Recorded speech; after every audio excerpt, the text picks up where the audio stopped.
You checked your chickens yesterday. Everything looked normal. This morning, several were dead. What happened? Most people blame disease. They're usually wrong. Here are 5 hidden reasons chickens die overnight, and one of them fools even experienced keepers every single time. If raising chickens matters to you, hit subscribe, because understanding these hidden problems could save your flock one day. Sudden losses like this happen more often than people think, and almost every case traces back to one of the same handful of causes. Once you know what to watch for, most of them are easy to catch early. Let's start with the one that kills more birds every summer than most keepers realize. Chickens don't sweat. Their only real tools for cooling down are panting, spreading their wings, and drinking water. So when the temperature climbs and the air isn't moving, their body temperature can spike fast, faster than most people expect. Here's the trap. Heat stress doesn't always show obvious warning signs. Birds might just pant a little more, move a little slower. Then within a short window, their body simply can't keep up anymore. Now combine that heat with poor ventilation, trapped hot air, low water on the hottest part of the day. Imagine it's 3 p.m. The outside temperature is only 90 degrees, but inside a poorly ventilated coop, it can feel much hotter. Your chickens begin panting. By the time you notice one lying on the ground, the damage may already be irreversible. That's how several birds can go down within the same few hours, even though the stress had been building since morning. The scary part? By the time a chicken looks seriously distressed, it may already be too late. And heat isn't even the sneakiest killer on this list. Believe it or not, some of the deadliest problems in your flock start with a bird that just seems a little quiet. That's how this next one works. It's a parasitic infection that targets the intestinal lining, and it hits young chicks and pullets the hardest because their immune systems haven't fully developed yet. In the early stages, an infected bird may simply seem quieter than usual, eat a little less, or spend more time sitting alone.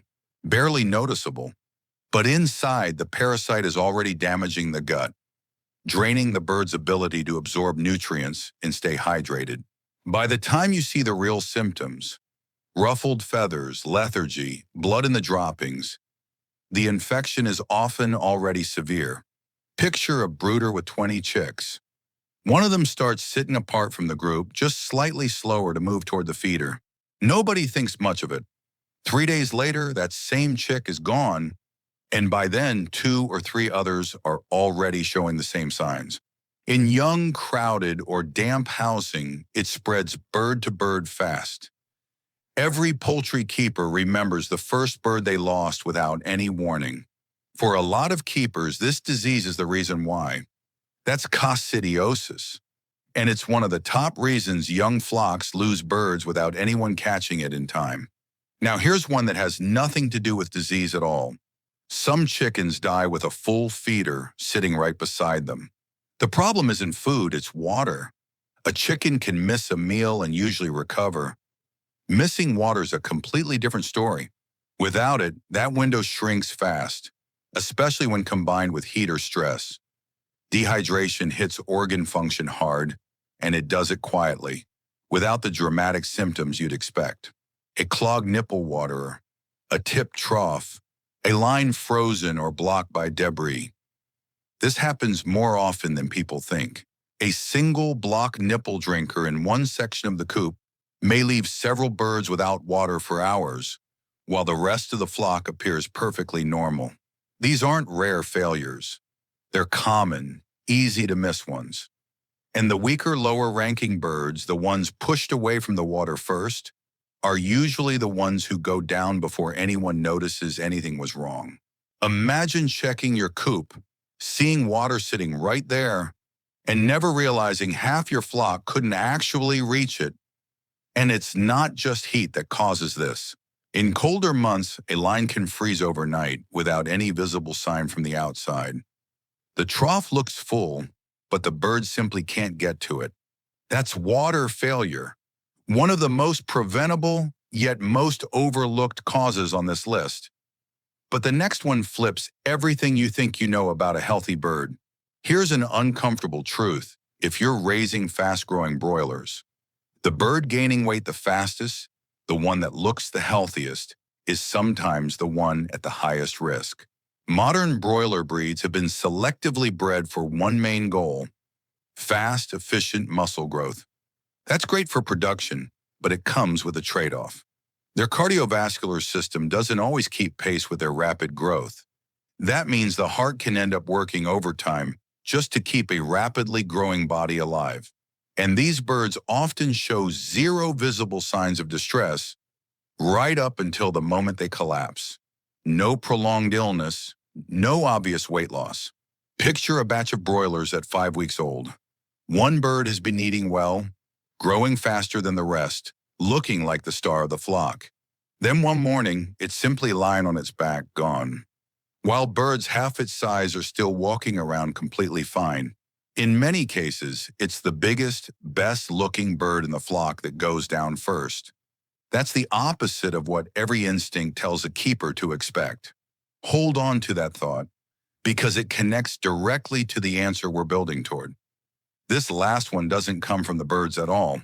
It comes from what's sitting in your feed storage right now. Feed exposed to moisture or heat for too long can grow mold, and that mold produces toxins called mycotoxins. A feed bag left directly on a concrete floor in a humid shed can absorb moisture over time, even if the bag looks perfectly sealed from the outside. Here's the part that catches people off guard. Contaminated feed can look and smell completely normal while still carrying dangerous toxin levels. That's what makes mycotoxins so dangerous. You often can't detect them with your eyes or your nose. Birds eating that feed absorb the toxins slowly over time. Liver function weakens. Immunity drops. Warm, humid storage conditions make this worse, since mold grows fastest in exactly those environments. And because the damage builds quietly, the bird can look fine for weeks, then decline fast once the toxin load crosses a breaking point. From the outside, it looks sudden. From the inside, it was building the whole time. Which brings us back to the real question. Out of everything covered today, which cause fools the most keepers, even experienced ones? It's heart failure in fast-growing broilers, because every instinct tells a keeper that the biggest, strongest bird is the safe one. It's the bird you'd point to and say, that one's thriving. But in these breeds, rapid growth can push the heart past its limit with no warning at all. Sometimes the healthiest looking bird in the flock is the one at greatest risk.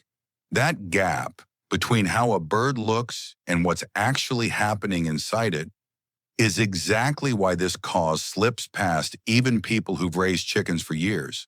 The good news is that every cause we covered today is far easier to prevent than it is to fix. Sometimes saving a flock isn't about buying better feed. It's about noticing the small warning signs before they become big losses.